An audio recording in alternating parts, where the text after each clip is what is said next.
Bom, queria agradecer primeiro o Diego, né, pela disponibilidade de poder estar aqui conversando um pouco com a gente. E para começar, eu gostaria de pedir para o Diego para você falar um pouco, né, de quem é você, quem é o Diego, o Diegão aí que todo mundo conhece, né, o pessoal da UEMP, o pessoal das escolas. Quem é o Diego, esse cara que vos fala?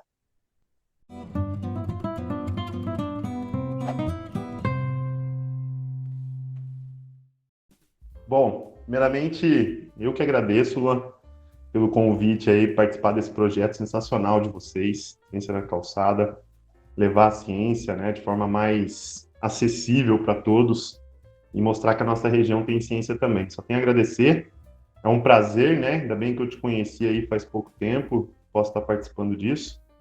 Quem é o Diego? Você já começou numa pergunta complicadíssima, hein? Quem é o Diego? Nossa, eu acho que para responder um pouco sobre isso, eu posso dizer para você que a minha trajetória, né, foi em torno da ciência e da educação. Talvez eu tenha me construído muito com base nessa minha trajetória, né, com certeza. Com base nos alunos que eu tive, com base nos amigos de trabalho que eu tenho até hoje, né. Então, hoje eu me considero, não sei, cara, um professor, pesquisador aí que tenta levar o interesse pelas ciências biológicas a todos e a todas, né?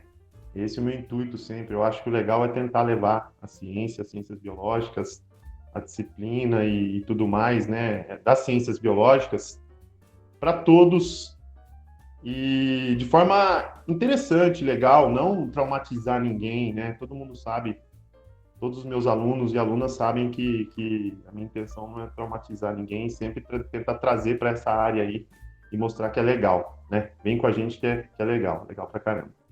Cara, conta pra galera, assim, eu sei, né, porque eu acompanho, né, também não tem nem o que falar. Mas conta para a galera qual foi a sua área de pesquisa, né? Você é um cara que seguiu na vida acadêmica. Então, qual foi a sua área de pesquisa? O que você pesquisou? Como que isso dá um retorno para a sociedade, né? O que você fez de ciência até hoje? Beleza. Vamos começar do começo, né? Vamos dizer assim. Faz um tempinho. Falando disso, eu me sinto velho às vezes. Mas lá fiz a minha graduação em Ciências Biológicas, licenciatura plena em Jacarezinho, pela UEMP. E comecei a conhecer a ciência, na verdade, lá no segundo ano de faculdade, comecei a ter mais interação, que eu comecei a fazer estágio no Tecpar, na época lá, Instituto Tecnológico do Paraná, e produzia a vacina antirrábica canina, né? Na verdade, produzia a matéria-prima da vacina antirrábica canina para poder mandar para Curitiba e eles fazerem a vacina lá. Então era um trabalho totalmente de laboratório, com camundongos. E a partir daí eu já comecei a me interessar por apresentar essa metodologia em alguns congressos, seminários, semana de biologia, sabe? Comecei a me interessar. Não sabia muito ao bem, muito ao certo a área que eu queria seguir, porque você sabe, né? Na biologia, imensa, né? Complicado, cara. Escolher uma área. Eu vejo isso nos alunos, né? Diariamente. Mas, enfim. E aí, no último ano, eu acabei fazendo TCC. O meu orientador foi o professor Fernando, que é muito amigo até hoje, né? E acabei fazendo TCC, o pessoal até brinca comigo, né? Com verme de galinha. Porque eu ajudava ele no laboratório. Eu fui um cara durante a faculdade que eu tentava fazer tudo o que dava, sabe? A gente participava do centro acadêmico e, ao mesmo tempo, eu vejo muito isso em você também, né? Quer participar de tudo, assim, aproveitar ao máximo esse tempo. E aí, aproveitando, ajudando ele na época, eu acho que no mestrado ou doutorado dele no laboratório, ele viu um verme lá e falou: Ó, seu TCC vai ser a descrição desse verme aqui, primeira vez que a gente encontrou no sul do Brasil. Falei, então vamos. Mas aí eu já comecei a me interessar por pesquisa em ecologia, né? E percebi que o pessoal estudava muito peixes, cara. Isso que é o interessante, né? E aí eu falei, nossa, como é que eu vou fazer? As primeiras coletas nossas, né, eram, nossa, um fiasco. Teve coleta do peixe atravessar a rede, porque a rede tinha uma malha muito grande e a gente olhava no riacho assim, o peixe atravessado de um lado para o outro, não segurava nada a malha de captura, né? Mas enfim, aí coincidiu da gente, os professores, e eu estava também participando da construção de um grupo de pesquisa na universidade que a gente tem até hoje, inclusive hoje eu sou pesquisador desse grupo de pesquisa, né? E aí eu comecei a me interessar por peixes e tudo mais. Saí da faculdade em 2010, 2011, acabei dando aula. Fiquei dando aula todo ano, tive a oportunidade de pegar mais aula, mas não peguei na época porque eu tinha muito claro na minha mente que eu queria fazer o mestrado, né? E aí em 2012 acabei entrando no mestrado com um professor, foi o meu orientador durante o mestrado e doutorado, que eu conheci levando cascudos para ele identificar. A gente levava os cascudos porque é referência, né? Nos peixes lá, os cascudos, quem gosta de peixe aí sabe qual peixe é. O pessoal às vezes chama de limpa-vidro e tudo mais, né? Nos aquários. E no doutorado também permaneci nessa linha, entendendo a diversidade de peixes de riachos, e até hoje acabo pesquisando isso. Qual que é a importância, né, dessa pesquisa, o que que a gente faz até hoje nessas pesquisas. A gente tenta entender, conhecer, em primeiro lugar, a diversidade de peixes que a gente tem nos riachos da nossa região, tanto urbanos quanto rurais, né? E alguns em mata fechada, mas você sabe muito bem que são raros hoje em dia. A gente tenta entender, compreender primeiro, né? Conhecer essa diversidade, depois compreender como que os fatores abióticos, fatores ambientais, né?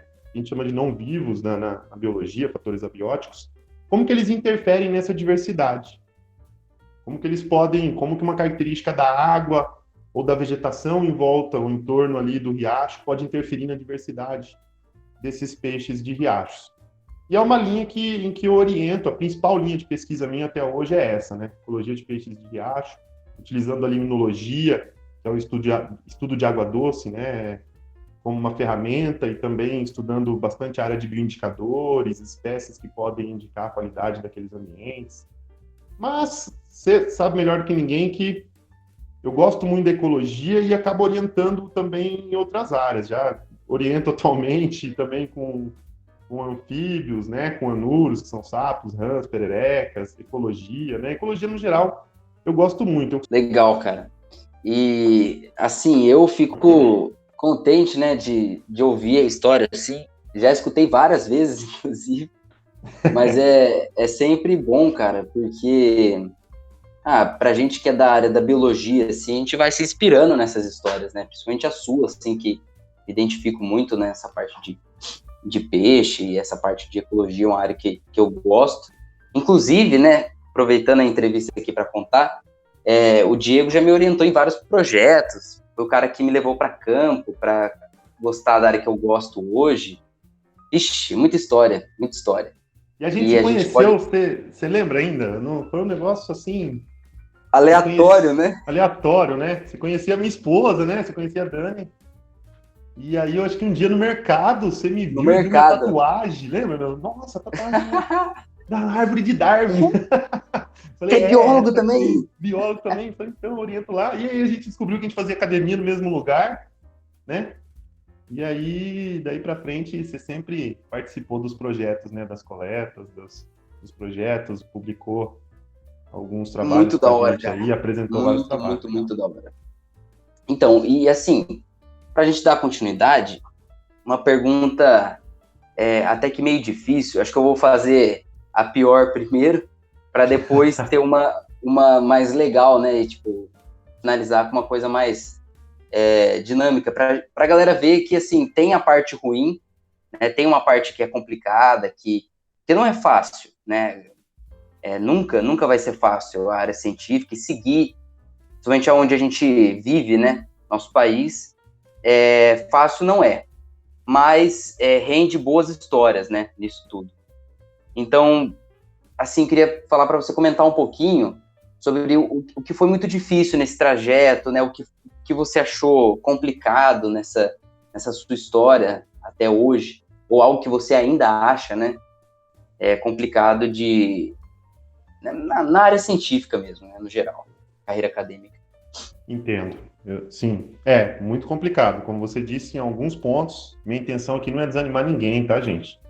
Mas em alguns pontos é um pouco complicado mesmo. Durante o estudo para o mestrado, eu trabalhava, foi em 2011 isso, tive que conciliar, já foi um pouquinho difícil, mas entrando no mestrado, eu era PSS na época, no Paraná, professor temporário. Passando no mestrado, fiquei só no mestrado, né? Só. Que não é uma coisa fácil também, né? Não é só também, porque as pessoas têm costume de dizer, né, que a gente só estuda ou é fácil, e não é bem assim, né? Vários fatores, disciplina e pesquisar e publicar é uma cobrança muito grande para a gente poder cumprir algumas metas. Então, essa parte acaba sendo bem complicada. A cobrança, apesar das pessoas acharem que tá fazendo doutorado só, é bem simples, é bem tranquilo, só tá estudando, mas na verdade é uma cobrança constante.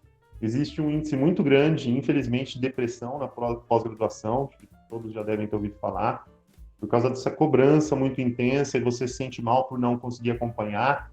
Eu tive que conciliar sempre. Teve período que eu saía de Ourinhos, eu já morava em Ourinhos nessa época, e dava aula em Jacarezinho. Passei no processo seletivo lá, acho que no primeiro ano do doutorado. E desde então não saí mais, né? Fui passando nos próximos processos seletivos, e até hoje sou temporário, não sou fixo, mas atuo como professor pesquisador lá. E nessa época eu saía às vezes de casa 4h30 da manhã, da madrugada, 4h30 da madrugada, pegava a estrada para chegar em Maringá, 7 horas, 7h30, e ter aula 8 horas, tomava um café, só ia para aula, ficava na aula até 5 da tarde, estudando e participando da disciplina, apresentando o seminário e tudo mais, e voltava 250 quilômetros, né, de Maringá a Ourinhos, ia direto para Jacarezinho para dar as duas últimas aulas ali na biologia. Então, assim, chegava no final da sexta-feira, eu estava parecendo um zumbi de cansado, né? Para as pessoas ainda olhar para a gente e falar, nossa, você só dá aula, você só pesquisa, você só estuda. Então, o cansaço é muito grande, a cobrança é muito grande, e a cobrança, principalmente por publicação, acaba sendo muito grande. Então, essa eu acho que é uma parte bem difícil, tem que saber lidar mesmo, né? É complicado. E a gente sabe que muitas vezes a gente não são todos que têm o privilégio de ter uma bolsa, de conseguir viver com a bolsa, tem que trabalhar e fica muito mais complicado, né? Então, para mim, acho que foi mais ou menos isso, Luan. Maior dificuldade. Entendi, cara. Mas não fiquem desanimados. E justamente para a galera não desanimar, assim, essa trajetória, acredito eu, que seja de muitas histórias, né? Aconteça muita coisa, muitas lembranças boas aí, engraçadas, né? Enfim, eu queria que você contasse uma ou duas histórias aí que te marcaram muito, né? Seja em campo ou mesmo na faculdade, histórias que te marcaram aí nesse trajeto. Beleza. Bom, histórias tem muitas, nossa, vem tanta coisa na cabeça. Desde o início do grupo de pesquisa, um grupo de pesquisa muito pequeno, a gente não tinha material quase, né, e ralava. Desde dormir na Kombi, bater a cabeça no vidro, acho que já aconteceu com alguns. A gente fala de Kombi, tá, gente? É porque sempre ali na universidade a gente pega a Kombi, que é o melhor automóvel da face da Terra, para poder ir para campo, né? É uma nave... Para poder ir para campo, cabe bastante gente, ela consegue aguentar o tranco, então eu pegava a Kombi e ia dirigindo até hoje, né? A gente pega a Kombi, pegava, né? Mas antes da pandemia a gente pegava a Kombi e ia para campo para poder fazer as coletas. Então tem muita história engraçada, mas eu quero contar uma inicialmente de um famigerado aluno, que não foi meu aluno, mas foi orientando em alguns projetos até hoje, né? Em projetos compartilhados, você deve saber quem é, Luan. E que é a principal, assim, eu conto para todo mundo na faculdade até hoje, porque eu acho muito engraçado, e eu sei que esse aluno leva na brincadeira também, né? Faz brincadeira com isso até hoje. E até nos bares, às vezes a gente falava bastante dessa história. E até hoje eu conto, que é a história, uma vez a gente vai muito para campo, né? Eu não lembro se foi a primeira coleta desse aluno. Você lembra, Luan, se foi a primeira coleta desse aluno? O pior é que não foi. Mais triste é que não foi a primeira. Esse aluno, né, esse famigerado aluno, ele já conhecia um pouco de peixe, né? Já estava participando das coletas, e a gente foi para Carlópolis, né? Fazer a coleta lá. Conhecia bem pouco, né? Bem pouco. Não, pô, tinha tido já zoologia dos vertebrados, zoologia dos cordados. Eu tinha tido já, eu acho. Ou não? Já tinha tido. Você tá piorando a minha situação. Não, eu não falei o nome do aluno. Mas enfim. De um aluno, né? De um possível aluno. Um possível aluno, isso. Tá, né? Aqui uma suposição. E aí a gente estava na Kombi, depois da coleta, a gente vai lá e entra no riacho, bate peneira, dependendo da metodologia, né? Tem metodologia de pulsar, pesca elétrica, bate peneira. Esse dia a gente bateu peneira, cercamos o riacho, coletamos lá, acho que 50 minutos, voltamos para a Kombi. Na Kombi ali, um monte de peixes ali interessantes para a gente poder fazer eutanásia, né? E esse famigerado aluno pegou um cascudo bonito, assim, acho que era grande, né? O cascudo. Pegou um cascudo na mão, olhou embaixo do cascudo e você consegue ver ali as estruturas no ventre do cascudo. É bem legal mesmo, né? E até acaba utilizando para respiração essas estruturas. E esse aluno olhou e, assim, focando que esses peixes não têm pulmão, tá, gente? Deixa eu só já familiarizar quem não é da biologia, eles não têm pulmão, tá? Nem pulmões, mas enfim.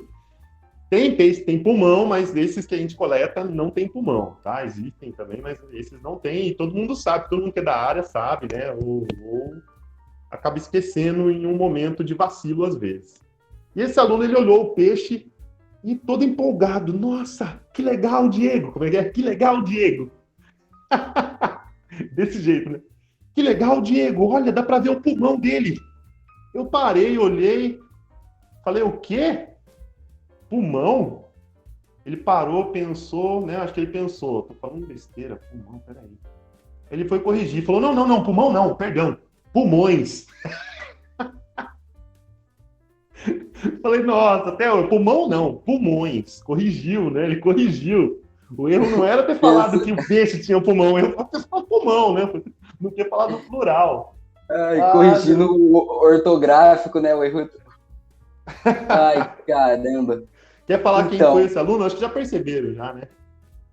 Mas então, assim, até eu queria comentar minha defesa, assim, porque para não ficar ruim, né, cara?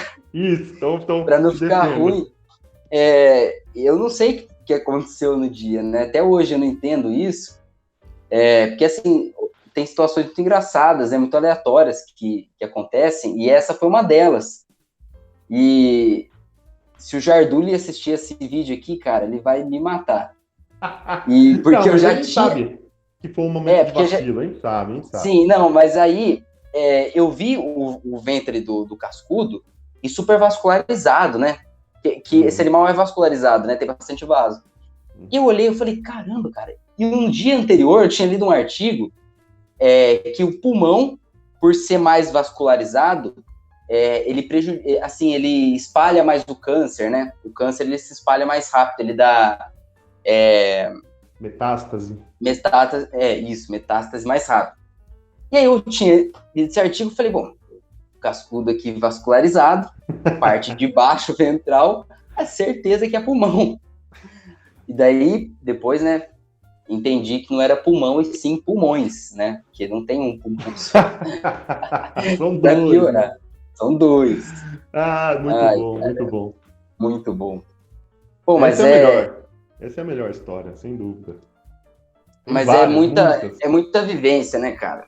É muita vivência. E até eu até falo para a galera lá da equipe lá do Ciência de Calçado, eu falo assim, cara, são tantas histórias que as pessoas vivem, isso a gente fala porque a área de campo, né, cara, não tem como, é super imprevisível o que vai acontecer ou não dentro de um campo, né?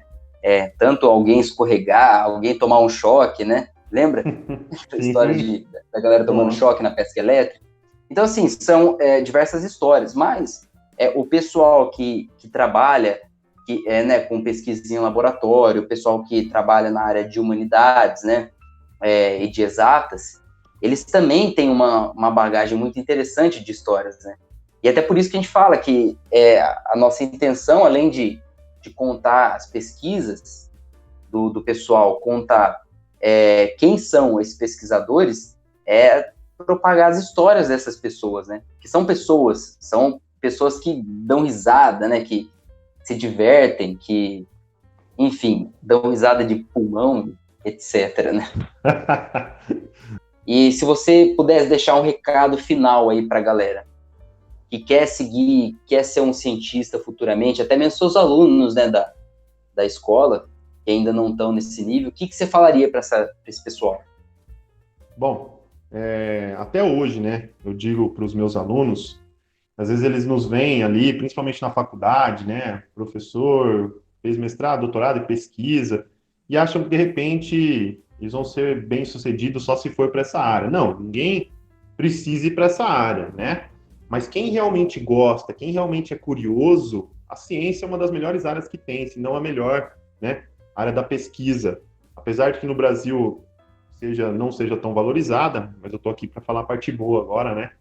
Mas a gente tem muitas conquistas, né? A gente está falando aqui agora por causa da ciência. A gente está nessa situação que a gente está da pandemia porque ninguém deu interesse, né? Algumas ciências, principalmente a nossa área, que é o meio ambiente, o pessoal às vezes não dá tanta importância. Mas o que eu posso falar para o pessoal é que, para todos, né, que estão interessados nessa área ou que estão em dúvida, é que é uma área que nos dá muita alegria, que dá muito prazer de fazer, você se sente muito bem ao ver que você está mudando de alguma forma a vida ou o entendimento de alguém, que você está alterando a compreensão sobre aquele processo, ou sobre aquele ambiente, ou sobre várias situações, a gente falar de várias áreas distintas aí. E é uma área que para quem é curioso, como eu disse, é a melhor área de todas, porque você vai viver 24 horas da sua curiosidade. Se você tiver uma curiosidade, alguma coisa que você sabe que dá para aplicar, você vai ter uma ideia para poder fazer um projeto de pesquisa e vai conseguir aplicar isso na pesquisa, né? E a gente precisa de bons pesquisadores, inclusive para poder continuar avançando a ciência do jeito que está, e não só bons pesquisadores, mas também bons divulgadores científicos, como vocês do Ciência de Calçada estão se mostrando bons agora, né? Para a gente poder mostrar para a população que a ciência é importante. Acho que isso talvez seja o mais importante nesse momento, a população perceber que a ciência é importante, a população perceber que sem a ciência eles não estariam nos vendo agora. Sem a ciência você não estaria com toda essa comida, essa diversidade que você tem, né? Tudo é ciência, não tem como a gente excluir isso, a ciência, né? De tudo isso que a gente faz. Então, para quem tem interesse, eu, com a minha experiência, gente, apesar dos pesares, apesar das histórias que eu falei para vocês, das dificuldades, vale muito a pena. Eu não me arrependo nem um pingo da área que eu escolhi para seguir. Pretendo, né, me aposentar ou não me aposentar, trabalhar a vida inteira nessa área como pesquisador, como professor. Eu também amo a docência. E uma constrói a outra, uma está relacionada com a outra, a gente acaba fazendo a teoria na prática e também entende a prática na teoria. Então, é muito, como eu vou dizer, a gente se sente muito bem, muito orgulhoso, né, de perceber que você mudou a vida de alguns alunos, que alguns alunos também, algumas alunas foram para a ciência, foram para a área da docência e que estão mudando a vida de pessoas lá no final. Por mais que você seja de áreas diferentes, você está mudando a vida de pessoas. Por mais que você seja da área de tecnologia, você está mudando a vida de pessoas. Então, vale muito a pena. Como eu estava dizendo para vocês, apesar dos pesares, é uma área em que eu me sinto plenamente satisfeito e, apesar de todas as dificuldades, ela me deu muito mais alegria e me dá muito mais alegria hoje em dia do que tristeza, né? Poucas tristezas. Na verdade, não tem tristeza, né? Tem dificuldades. Mas as alegrias são muitas, então se eu puder dar uma dica para quem quer ir para a ciência, tem essa curiosidade, ou não tem ainda, é uma coisa que você pode desenvolver, qualquer um pode ser um cientista, não é assim uma coisa, né, de outro mundo, um cientista maluco, você não tem que nascer já maluco desse jeito. Você pode ser uma pessoa normal, que gosta de dar risada, que gosta de brincar, que gosta de beber no bar, sei lá, qualquer coisa, de jogar videogame, e ser um cientista, né? Então eu instigo, quem tem a vontade de seguir na ciência, eu encorajo e digo que se quiser alguma ajuda, ou se for alguma coisa que eu possa ajudar, sempre conte comigo ou com outros pesquisadores, porque tem muita gente boa por aí também, principalmente na nossa região. Bom, Diegão, agradecer, cara, esse momento aí que a gente pôde conversar. A gente não, né? Porque isso vai ser passado para muitas pessoas, às vezes até que estão passando por necessidades parecidas com a sua, dificuldades, na verdade, parecidas com a sua, ou que estão precisando dessa inspiração final aí, esse gás final, né? Então, cara, muito obrigado por participar com a gente. Com certeza você é um parceiro, vai produzir muito mais coisas aí na nossa página, né, no nosso projeto. E valeu! Obrigado, meu querido. Eu que agradeço todos vocês, agradeço você. Fico muito feliz por ter te conhecido nesse momento e ter a oportunidade de participar desse projeto sensacional. E um abraço a todos e a todas aí. Bom dia, boa tarde, boa noite, independente da hora que vocês forem assistir isso. Espero que essas histórias e essa divulgação do pessoal do Ciência de Calçada acabe estimulando aí muitos cientistas a surgirem. É isso. Muito obrigado, Luan. Só tenho a agradecer, cara. Obrigadão. Valeu. Valeu.